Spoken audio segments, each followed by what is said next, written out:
patuloy na pinalalakas ng National Kidney Transplant Institute ang mga hakbang nito hindi lang para sa dialysis kundi maging sa organ transplant na sumagip na sa buhay ng maraming Pilipino. Si Bien Manalo sa sentro ng balita. Halos mawala ng pag-asa si Francesca matapos magkaroon ng iba't ibang komplikasyon sa 2 taong pakikipaglaban sa sakit na autoimmune disease. I felt very weak. Lagi po akong nasa bahay. I cannot do any normal activities. It almost brought me to the brink of death po talaga. Napuruhan kasi ang atay ni Francesca. Dahil dyan, kinailangan niyang sumailalim sa liver transplant para maisalba ang kanyang buhay. At nito lamang Oktubre, naoperahan na siya. Kaya po ngayon na patuloy po akong nagpapagaling, mas marami na po akong nagagawa compared nung may sakit po ako. Laking pasasalamat ko po sa NKTI, sa Hope, and even sa family nang nag-donate ng organ ko.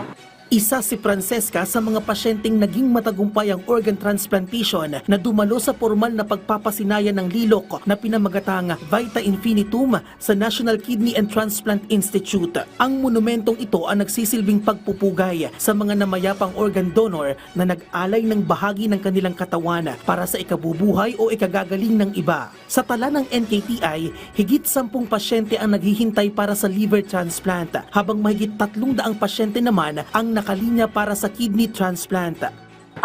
Maganda ang success rate ng transplant dito sa Pilipinas. Makukumpara natin yan siya, no, sa buong mundo, lalo na sa Asia. Ilagay natin 95% success rate natin, lalo na kung living donation.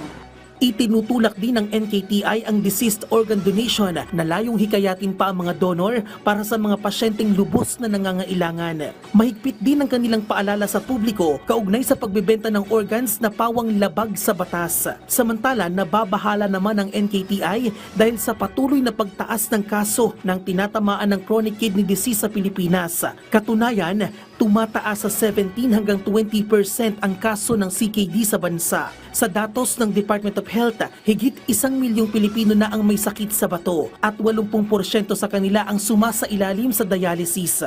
Tumataas din ang mga pasyente na may chronic kidney disease na nauuwi sa dialysis at transplantation. Kaya payo ng kagawaran, sundin ang ilang paalala para maiwasang dapuan ng sakit sa bato. Bien Manalo para sa Pambansang TV sa Bagong Pilipinas.